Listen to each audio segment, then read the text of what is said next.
the Quran gets owned. Oh. This is my latest series to this channel where I will debunk some of the most popular so-called scientific miracles. That's actually an oxymoron now that I think about it, in the Quran. Okay, so we all know that the Muslims are very fond of claiming that the Quran accurately describes human embryonic development and hence constitutes a scientific miracle in the Quran. Here are the verses that they primarily use to substantiate this claim. Okay, first we have 23:13, which states, "Then we placed him as a drop in a place of rest." 23:14, which they break up, which states, "Then we made the drop into a leech-like structure. Then we made out of the chewed lump and bones, and clove the bones and flesh.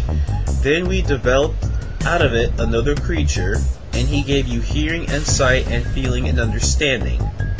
Then we have 32:9, which states, "Then out of a piece of chewed flesh, partially formed and partially unformed, and we caused whom we will to rest in the wombs for an appointed term."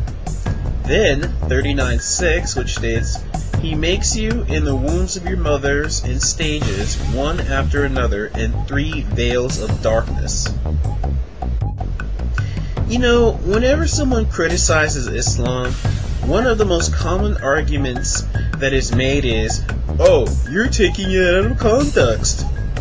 Yet, context seems to go out the window when talking about miracles. For example, in 23:13 is a common verse to use, but what they fail to quote is the verse right before it, which is 23:12, which states, "Verily we have created man from a product of wet earth." Now, anyone with even a marginal understanding of embryology or science should know that this is wrong. There's absolutely no stage in which the embryo is a product of wet earth. They also conveniently left out 86:5-7, which states, "Now, let man but think from where he is created. He is created from a drop emitted proceeding from between the backbone and the ribs." Now, hopefully everyone knows that semen does not come from between the backbone and the ribs, but from your testes. Now, the most common Muslim defense to this is, "You don't know Arabic! You don't know Arabic! You don't know Arabic!" What that actually meant was the blood that makes the semen comes from the ribs. But this can easily be debunked if we look at the tafsirs. In case you don't know what tafsirs are, they are interpretation of what the verse actually meant, written by Muslim scholars who lived closer to the time of Muhammad. They base their interpretations on the sayings of Muhammad, his family, and friends, and as educated scholars, their command of the Arabic language was exquisite. In other words, these people actually knew what they were talking about. Anyway, if we look at Tafsir bin Kathir, it says, "He was created from a water gushing forth," meaning the sexual fluid that comes out bursting from the man and the woman. Thus, the child is produced from both of them by permission of Allah. In other words, nut, not blood. So from these two verses alone, we already know that the Quran is off to a pretty poor start. But let's ignore these two verses and go on to the verses that Muslims love to quote when talking about embryonic development. 23:13. This is actually rather easy to debunk. The Muslims claiming that this verse is miraculous often translate it as, "Then we placed him as a drop in a place of rest," which assumingly means the embryo is resting in the womb. Oh, well, that sounds right. However, if we look at those good old tafsirs again, we see a different story. Let's go to Tafsir al-Jalailin, which tells us that the verse actually meant, "Then we made him, namely man, the progeny of Adam, a drop, a sperm drop, and a secure lodging, which is the womb." I'm not aware of any period in which the embryo is a drop of semen sitting in the uterus. But then again, I'm not well versed in Arabic or embryology, so maybe I'm wrong. Next verse. 23:14. The ones propagating this idea of the Quran containing modern embryology like to translate it as, "Then we made the drop into a leech-like structure. Then we made out of the chewed lump bones and clothed the bones with flesh. Then we developed it out another creature. And he gave you the hearing and the sight and the understanding." Okay, first of all, we don't even need to go into the tafsirs to know why this is wrong. We know that the bones are not there at all when the muscles and skin begin to form. If anything, it's more of a simultaneous occurrence rather than consecutive. There's never, ever, ever a stage where there's a skeleton and it gets clothed with flesh. And we also know that Galen, who was a Greek doctor that lived around 500 years before Muhammad, made the exact same mistake. Now, many of you may be saying, well, how did Muhammad get this Greek knowledge? I'll give you a name. Harith bin Kalada. He was close to the Muhammad.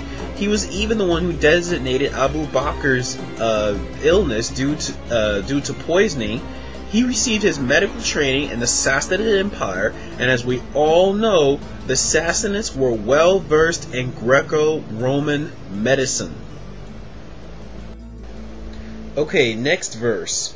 32:9. Then out of a piece of chewed flesh, partially formed and partially unformed, and we cause whom we will to rest in the wombs for an appointed term. Okay, yeah, if I need to explain to you why this isn't a miracle, then I've got nothing for you. Next verse. The final verse often touted to prove the miraculous nature of Quranic embryonic development is 39:6. He makes you in the wombs of your mothers in stages, one after another, in 3 veils of darkness. Okay, the idea of embryonic development occurring in stages is nothing new. And for those of you who have been keeping up, should already know where he got this from. The Greeks. Hippocrates and Galen both describe embryonic development as occurring in stages. Well, that's enough ownage for one day. Stay tuned for more debunking of so-called scientific miracles in the Quran in my series, The Quran Gets Owned.